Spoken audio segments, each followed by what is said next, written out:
अफजल और शेर सिंह के सामने चरण सिंह का एहसास मरऊबियत बिला वजह न था। इलाके में किसी को भी उनके सामने दम मारने की जुर्रत न थी। उनकी दोस्ती और बहादुरी की दास्तानें दूर दूर तक मशहूर थीं। दोनों 6-6 फुट के तन्नोमंद और खुश शक्ल जवान थे। दोनों को कुश्ती लड़ने, गतका खेलने और घोड़ों पर सवारी करने का शौक था। अफजल अपने भाइयों में सबसे छोटा था। जब से उसका बड़ा भाई अली अकबर तहसीलदार हुआ था, उसने अपनी जेब से अफजल की खातिर 2 नौकर रख दिए थे और अफजल को खेती बाड़ी के कामों से बहुत हद तक छुट्टी मिल गई थी। शेर सिंह अपने भाइयों में सबसे बड़ा था और उसके छोटे भाई उसे काम को हाथ नहीं लगाने देते थे। अफजल ने प्राइमरी तक तालीम पाई थी और वो हीर वारिस शाह पढ़ लेता था। शेर सिंह ने दूसरी जमात से स्कूल छोड़ दिया था और उसे अलिफ, आम, बे, बकरी और ते तख्ती के सिवा सब कुछ भूल चुका था। ताहम अफजल की ज़बान से बार बार सुनने की वजह से उसे भी हीर वारिस शाह के कई अशार ज़बानी याद हो गए थे। लोगों पर रौब डालने के लिए वो कोई ना कोई किताब खोलकर अपने सामने रख लेता और अफजल से सीखी हुई लैब में वारिस शाह के शेर सुनाने लगता। उसके लिए हर किताब वारिस शाह की हीर थी। एक दफ़ा सलीम ने उसके हाथ में दूसरी जमात की किताब देते हुए कहा, चचा पढ़ कर सुनाओ, और शेर सिंह ने यूं ही किताब खोलकर हीर के 15-20 शेर सुना दिए। इलाके के देहाती मेले अफजल और शेर सिंह के बगैर बेरौनक समझे जाते। वो मेलों में जाते, कुश्ती लड़ते, कबड्डी खेलते और अगर कोई मजबूरी पेश आ जाती तो लठबाजी भी कर लेते। देहाती मेले कभी कभी लड़ाई का उखाड़ा भी बन जाते थे। मशहूर व मारूफ डाकू अपने हरीफों के साथ ताकत आजमाई के लिए मेलों में आते। एक शराब के नशे में लाठी बुलंद करके पुकारता कि फलां कहाँ है। दूसरी तरफ से उसके चैलेंज का जवाब मिलता। फिर दोनों गिरोह एक दूसरे की तरफ बढ़ते। लाठियां आपस में टकराती, सर फटते, दुकानदारों की छाबड़ियां उलट जाती, कमजोर आदमी पैरों के नीचे मसले जाते। एक गिरोह अपने लीडर समेत भाग निकलता, दूसरा उसका पीछा करता। फिर जब मामला ठंडा हो जाता तो पुलिस पहुंच जाती और चंद आदमियों को हथकड़ियां लग जाती। लेकिन जब से अफजल और शेर सिंह ने मेलों में आना शुरू किया था, इस किस्म की वारदातें बहुत कम हो गई थीं। वो लड़ने वालों के बीच में कूद पड़ते, लेकिन जब मुसालिहाना कोशिशें कामयाब न होती तो वो लाठियां उठा लेते और वो नौजवान जो कुश्ती लड़ने या कबड्डी खेलने की नीयत से मेले में आते थे उनका साथ देते। अफजल और शेर सिंह के खानदानों में 3 पुश्तों से दुश्मनी चली आती थी, लेकिन इन 2 नौजवानों की दोस्ती ने उनके खानदानों की पुरानी रंजिशें मिटा दी। उनकी दोस्ती की इब्तिदा भी अजीब थी। गांव में मशहूर था कि अफजल की घोड़ी इलाके की तमाम घोड़ियों से तेज भागती है। शेर सिंह के पास मामूली घोड़ी थी। एक दिन शेर सिंह अपने भाइयों और बाप के साथ खेत में चारा काट रहा था कि अफजल अपनी घोड़ी भगाता हुआ करीब से गुजरा। शेर सिंह अपना काम छोड़कर खड़ा हो गया और कुछ देर घोड़ी की तरफ देखता रहा। उसके भाई भी काम छोड़कर खड़े हो गए। शेर सिंह के बाप अंदर सिंह ने कहा, क्या देखते हो शेर सिंह, तुमने घोड़ी कभी नहीं देखी? शेर सिंह ने कहा, बापू ये घोड़ी बहुत बड़ी अच्छी है। अंदर सिंह ने कहा, अफजल को इस घोड़ी पर बड़ा घुमंड है, उसने तुम्हें दिखाने के लिए घोड़ी को तेज किया था। शेर सिंह ने कहा, बापू एक दिन मैं अपने घोड़े पर शहर की तरफ जा रहा था। अफजल मेरे पास से घोड़ी को सर पर दौड़ाता हुआ गुजर गया। वो मेरी तरफ मुड़ मुड़ कर देखता और हंसता था। अंदर सिंह द्रांति जमीन पर फेंक कर खड़ा हो गया और फिर अपनी चादर उठाकर कंधे पर रखते हुए बोला, शेर सिंह, अफजल का भाई अगर तहसीलदार हो गया है तो फिर क्या हुआ? मैं तुम्हें ऐसी 10 घोड़ियां खरीद कर दे सकता हूँ। मैं आज ही रकम का बंदोबस्त करता हूँ। चौथे दिन अंदर सिंह अपने बेटे के लिए एक नई घोड़ी खरीद कर ले आया। गांव में पहले ही मशहूर हो चुका था कि अंदर सिंह नई घोड़ी खरीदने के लिए गया है और उसका बेटा उसे अफजल की घोड़ी के साथ भगाएगा। चुनांचे गांव से बाहर खेतों में इन 2 घोड़ियों का मुकाबला हुआ। शेर सिंह का बाप और उसके भाई बड़ी उम्मीदों के साथ मुकाबला देखने के लिए आए थे। गांव के जहांदीदा लोगों और खासकर चौधरी रमजान ने शेर सिंह को यकीन दिलाया था कि तुम्हारी घोड़ी अरबी नस्ल की है और मुकाबले में अफजल की घोड़ी से आगे निकल जाएगी। लेकिन जब दौड़ शुरू हुई तो शेर सिंह की घोड़ी ने लोगों का शोर गोगा सुनकर आगे बढ़ने की बजाय उल्टे पांव पीछे चलना शुरू कर दिया। शेर सिंह ने उसे छड़ी मारी तो वो सीख पा हो गई। लोग कहके लगा रहे थे। शेर सिंह ने और 2-3 छड़ियां रसीद की और घोड़ी ने पिछली टांगे आसमान की तरफ उठाकर हवाई दुलतियां चलानी शुरू कर दी। इतनी देर में अफजल कोई आध मील का चक्कर लगाकर वापस आ चुका था। उसने कहा, बात यह है कि लोगों का शोर सुनकर शेर सिंह की घोड़ी घबरा गई है। चौधरी रमजान अपना हुक्का उठाए आगे बढ़ा और बोला, अफजल ठीक कहता है, तुम लोग शोर मचाते हो वरना ये घोड़ी खालिस अरबी नस्ल की है। शेर सिंह जरा उसे फीकी देकर ठंडा करो। अफजल तुम भी अपनी घोड़ी को दम लेने दो, फिर मुकाबला होगा। अफजल अपनी घोड़ी से उतरकर उसकी पीठ पर हाथ फेर रहा था और चौधरी रमजान उसी तरह हुक्का हाथ में लिए शेर सिंह को हदायत दे रहा था। वो कह रहा था, देखो शेर सिंह, भगाते वक्त उसकी बाग ढीली छोड़ देना, छड़ी उस वक्त तक ना मारना जब तक ये भागना ना शुरू कर दे। अब उसकी गर्दन पर प्यार से हाथ फेरते रहो। अरबी नस्ल के जानवर में गुस्सा ज्यादा होता है। चौधरी रमजान ने आगे बढ़कर घोड़ी को चमकारते हुए उसकी पुश्त पर हाथ रखने की कोशिश की, लेकिन उसके हुक्के की चलम का ढकना और एक छोटा सा चिमटा जो लोहे की बारीक जंजीर के साथ चलम से बंधे हुए थे, आपस में टकराकर कोई ऐसी आवाज़ पैदा कर रहे थे जो शायद इस नातजर्बाकार जानवर के लिए बारगोश्त साबित हो रही थी। यूं ही चौधरी रमजान ने घोड़ी की पुश्त की तरफ हाथ बढ़ाया। घोड़ी ने पिछली टांगें उठाकर चलम के ढकने और चिमटे की आवाज का खैर मुकद्दम किया। चौधरी रमजान बाल बाल बच गया, लेकिन हुक्का उसके हाथ से छूटकर चंद कदम दूर जा पड़ा। चौधरी रमजान इंतहाई बदहवासी की हालत में लोगों के कहके सुन रहा था। अफजल के बड़े भाई इस्माइल ने हंसते हुए आगे बढ़कर कहा, क्यों चौधरी रमजान, घोड़ी अरबी है ना।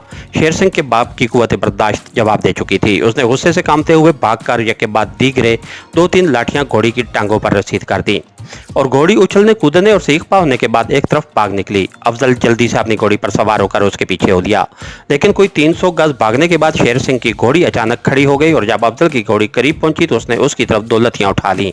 अफजल ने अपनी घोड़ी को एक तरफ हटा लिया, लेकिन शेर सिंह की घोड़ी अंधाधुंध फिजा में 2 लत्तियां चलाती रही। अंदर सिंह फिर गजबनाक होकर आगे बढ़ा, लेकिन इस्माइल ने भागकर उसका बाजू पकड़ लिया और कहा, चचा जाने दो, तुम्हारी घोड़ी अक्खड़ है, अफजल उसे ठीक कर देगा।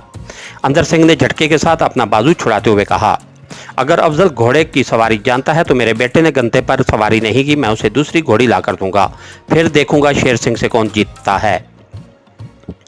इस्माइल ने कहा, लेकिन अरबी घोड़ा ना लेकर आना चाचा। अंदर सिंह ने अगले दिन अपना एक खेत गिरवी रखा और उस घोड़ी को बेचने और नई घोड़ी को खरीदने के लिए रवाना हो गया। 15 दिन के बाद वो वापस आया तो उसके नीचे बादामी रंग का एक खूबसूरत घोड़ा था, जिसके एवज उसने अपनी घोड़ी और 300 रुपए नकद दिए थे। गांव में पहुंचते ही उसने चौधरी रमजान को चौधरी रहमत अली के पास ये पैगाम देकर भेज दिया कि 4 दिन के बाद दौड़ होगी, अगर हिम्मत है तो अपनी घोड़ी शर्तबद्ध कर दौड़ा लो। चौथे दिन आसमान पर बादल छाए हुए थे। घोड़ दौड़ देखने के लिए उस गांव के अलावा दूसरे देहात के बहुत से लोग भी जमा हो चुके थे। दौड़ शुरू होने से पहले अंदर सिंह ने कहा, चौधरी रहमत अली, खाली घोड़े दौड़ाने से क्या फायदा, कोई शर्त लगाओ। रहमत अली ने जवाब दिया, अब हम दोनों के बाल सफ़ेद हो गए हैं, अंदर सिंह शर्त लगाना अकल की बात नहीं। बस चौधरी घबरा गए। इस्माइल ने कहा, अगर शर्त का शौक है तो शेर सिंह से कहो अफजल के साथ शर्त बांध ले। अंदर सिंह ने कहा, शेर सिंह लगाओ अफजल के साथ पगड़ी की शर्त। अफजल ने कहा, तुम कांटे में रहोगे, मैं शेर सिंह की पगड़ी के एवज अपनी घोड़ी की शर्त लगाता हूँ। अंदर सिंह ने कहा, अगर हार गए तो। अफजल सिंह ने कहा, अगर हार गया तो घोड़ी तुम्हारी। अंदर सिंह ने कहा, अपने बाप से पूछ लो।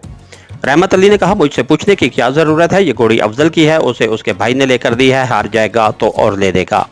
घोड़ दौड़ शुरू हुई। सवारों ने 1 मील के फासले पर पीपल के दरख्त के ऊपर से चक्कर काटकर आना था। दूसरी तरफ गांव के चंद उम्र रसीदा आदमी पहले ही पहुंच चुके थे। दरख्त तक पहुंचने में शेर सिंह का घोड़ा आगे रहा, लेकिन वापसी पर अफजल उससे आ मिला। चौधरी रमजान पहले की तरह अब भी ये पेशगोई कर चुका था कि शेर सिंह का घोड़ा जीतेगा। हरी सिंह लोहार और काकू ईसाई ने भी अपनी पगड़ी की शर्त लगाई थी। काकू ईसाई ने दावा किया था कि अफजल की घोड़ी जीतेगी और हरी सिंह लोहार ने दावा किया था कि शेर सिंह का घोड़ा जीतेगा। दरख्त की तरफ जाते हुए जब शेर सिंह का घोड़ा आगे निकल गया तो हरी सिंह लोहार चिल्लाया, ओ काकू के बच्चे, लाओ पगड़ी। काकू ने चुपके से अपनी पगड़ी उतारकर उसके हाथ में दे दी, लेकिन जब वापसी पर दोनों बराबर हो गए और फिर थोड़ी देर बाद अफजल की घोड़ी आगे निकलने लगी तो काकू ने कहा, ओ हरी सिंह, जल्दी कर, अपनी पगड़ी उतार। हरी सिंह ने कहा, अरे अभी वो 5-6 खेत दूर हैं, शेर सिंह जरूर आगे निकलेगा। तूने दौड़ खत्म होने का इंतजार करने से पहले मेरी पगड़ी उतरवा ली थी, अब उतार अपनी पगड़ी वरना मैं खुद उतार लूंगा। काकू ने हरी सिंह के जवाब का इंतजार न किया। उसने एक हाथ से अपनी पगड़ी छीनते हुए दूसरे हाथ से हरी सिंह की पगड़ी उतार ली। ऐसे मामलात में हरी सिंह को काकू की जिस्मानी ताकत का लिहाज करना पड़ता था। दौड़ खत्म करने से पहले अफजल शेर सिंह से 1 खेत आगे निकल चुका था। अंदर सिंह गुस्से और नदामत की हालत में उठकर घर की तरफ चल दिया। शेर सिंह का चेहरा उतरा हुआ था।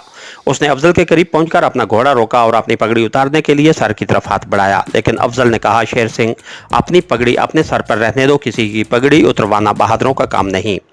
चौधरी रहमत अली ने आगे बढ़ते हुए कहा, ठीक है बेटा, अपनी पगड़ी ना उतारो, तुम्हारे बाप ने मजबूर किया था, वरना शर्त लगाना अक्लमंदों का काम नहीं। लेकिन शेर सिंह ने अपनी पगड़ी उतारकर अफजल की तरफ फेंक दी और घोड़े को एड़ लगा दी।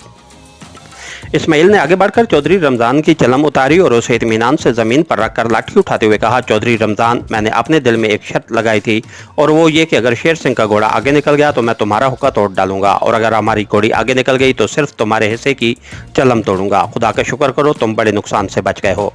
रमजान चिल्लाया, अरे ऐसा ना करना, मैं कल ही लाया था। उसने आगे बढ़कर चलम छीनने की कोशिश की, लेकिन इस्माइल की लाठी अपना काम कर चुकी थी। हरी सिंह लोहार के लिए इस घोड़ दौड़ का नतीजा कुछ कम परेशानी का बायस न था। काकू ईसाई अपने सर पर उसकी पगड़ी बांधकर लोगों को दिखा रहा था। मर्दों की तो खैर और बात थी, लेकिन थोड़ी देर में यह मामला गांव की औरतों तक पहुंचने वाला था। हरी सिंह को इस बात में जरा भर शुबा न था कि काकू लड़कों का जलूस अपने पीछे लगाकर सारे गांव में फिरेगा। वो अपनी जिंदगी के इस दिन को बहुत मनहूस समझता था जब उसने काकू के साथ मजाक शुरू किया था। काकू ने उसे बार बार नीचे दिखाया था। एक दफा उसने तंग आकर अपने कुत्ते का नाम काकू रख दिया था। जब काकू उसकी भट्टी के सामने से गुजरता तो वो अपने कुत्ते को आवाज़ देता, काकू काकू काकू, तुए तुए तुए। हरी सिंह के बाप का नाम संतू था और काकू ने एक भैंसा पाल रखा था। उसने चंद दिन के गौर व फिक्र के बाद उस भैंसे का नाम सुनतू रख दिया। जब कभी हरी सिंह उसके पास से गुजरता तो वो फौरन उठकर अपने भैंसे को डंडे मारते हुए कहता, ओ सुनतू तू मर जाए, तैनू बू चढ़ जाए, ओ सुनतू। और वो सुनतू को ऐसी गालियां देता जो हरी सिंह के लिए नाकाबिले बर्दाश्त होती। हरी सिंह ने उसके घर के करीब से गुजरना तर्क कर दिया, लेकिन काकू उसका पीछा छोड़ने के लिए तैयार न था। वो दिन में एक आध बार किसी न किसी बहाने अपने भैंसे का रसा पकड़कर उसकी भट्टी के सामने से गुजरता और उसे सुनतू के नाम से नई नई गालियां देता। गांव के लड़के उसके गिर्द जमा होकर पूछते, काकू सुनतू को आज कहाँ ले जा रहे हो? और वो जवाब देता, बुच्चड़ खाने ले जा रहा हूँ। हरी सिंह दांत पीस कर रह जाता। बिल आखिर हरी सिंह ने कुत्ते को घर से निकाल दिया और काकू ने अपने भैंसे का नाम तब्दील कर दिया। घोड़दौड़ से चंद रोज बाद एक दिन हरी सिंह हल की फाली बना रहा था। शेर सिंह उसके करीब बैठा हुआ था। अफजल आया और उसने कहा, हरी सिंह, कल मैंने अपनी घोड़ी की जंजीर की चाबी उसके कफल में ही रहने दी। शायद किसी बच्चे ने गुम कर दी है। मैं तुम्हें जंजीर ला देता हूँ, उसके लिए नई चाबी बना दो। अच्छा, बना देता हूँ, लेकिन चाबी का ख्याल रखा करो, किसी बुरे आदमी के हाथ लग गई तो कहीं घोड़ी न ले उड़े। परसों सरदार चरण सिंह की घोड़ी चोरी हो गई है। उसके पाँव में जंजीर बंधी हुई थी, लेकिन चोर ने चाबी लगाकर खोल ली। अफजल ने कहा, उस जंजीर के ताले भी कुछ अच्छे नहीं। मेरा ख्याल है कि किसी दिन शहर जाकर कोई मजबूत सी जंजीर ले आऊं, लेकिन अभी तुम उसकी चाबी बना दो। अफजल चला गया तो थोड़ी देर बाद काकू वहां से गुजरा। उसके सर पर वही पगड़ी थी जो उसने हरी सिंह से शर्त में जीती थी। हरी सिंह ने शेर सिंह से कहा, मैंने सुना है कि अफजल ने तुम्हारी पगड़ी तुम्हारे घर भेज दी है, लेकिन यह काकू बड़ा बदमाश है। ये रोज मेरी पगड़ी दिखाने के लिए उधर से गुजरता है। शेर सिंह ने कुछ देर सोचने के बाद कहा, हरी सिंह, अगर तुम 20 रुपए कमाना चाहते हो तो मेरे साथ एक सौदा कर लो। 20 रुपए का नाम सुनकर हरी सिंह का थोड़ा रुक गया। उसने कुछ सोचकर कहा, अगर तुम मेरी गाय खरीदना चाहते हो तो मैं 30 से एक कौड़ी कम नहीं दूंगा। शेर सिंह ने कहा, नहीं, 20 रुपए मैं तुम्हें ऐसी चीज के दूंगा जिसकी कीमत 2 पैसे से ज्यादा नहीं होगी। तुम मजाक करते हो। मैं मजाक नहीं करता। अच्छा बताओ क्या चीज है वो? पहले कसम खाओ तुम किसी से इस बात का जिक्र नहीं करोगे। मैं बापू की कसम खाता हूं। नहीं, गुरु ग्रंथ की कसम खाओ। हरी सिंह ने 2 पैसे की चीज 20 रुपए के एवज फरोख्त करने के लालच में कसम खा ली। तो शेर सिंह ने कहा, अफजल की घोड़ी की जंजीर की एक चाबी मुझे बना दो। हरी सिंह थोड़ी देर के लिए सकते में आ गया। उसने कहा, तुम? हाँ, मैं इस घोड़ी को दरिया के पार पहुंचाना चाहता हूँ। हरी सिंह ने थोड़ी देर सोचने के बाद कहा, लेकिन अगर तुम पकड़े गए तो मैं भी तुम्हारे साथ फंस जाऊंगा। शेर सिंह ने कहा, मैं कसम खाता हूं कि मैं तुम्हारा नाम किसी को नहीं बताऊंगा।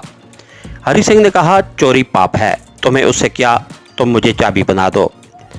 हरी सिंह ने किसी तरह अपने ज़मीर की रजामंदी हासिल कर ली। ताहम उसने कहा, जब तुम घोड़ी लेकर कहीं जाओगे तो तुम्हें गांव में ना पाकर वो तुम पर शक करेंगे। तुम फिक्र न करो, मेरा काम घोड़ी को उनकी हवेली से बाहर निकालना होगा। उसे ले जाने वाले यहाँ मौजूद होंगे। अच्छा, तुम जाओ। अफजल तुम्हें मेरे पास बैठा देखकर शक करेगा। मैं फाली के साथ चाबी भी तुम्हारे घर पहुंचा दूंगा, लेकिन चाबी सिर्फ मुझे देना, मेरे बापू को भी न बताना। और पैसे कब मिलेंगे? शेर सिंह ने उठते हुए जवाब दिया, जिस दिन घोड़ी निकल जाएगी। इसके साथ ही हमारी आज के एपिसोड का इख्तिताम हुआ। कहानीघर चैनल को लाइक कीजिए, सब्सक्राइब कीजिए और बेल आइकन को प्रेस कर दीजिए ताकि आने वाली नई वीडियो आप तक पर वक्त पहुंच सके। शुक्रिया।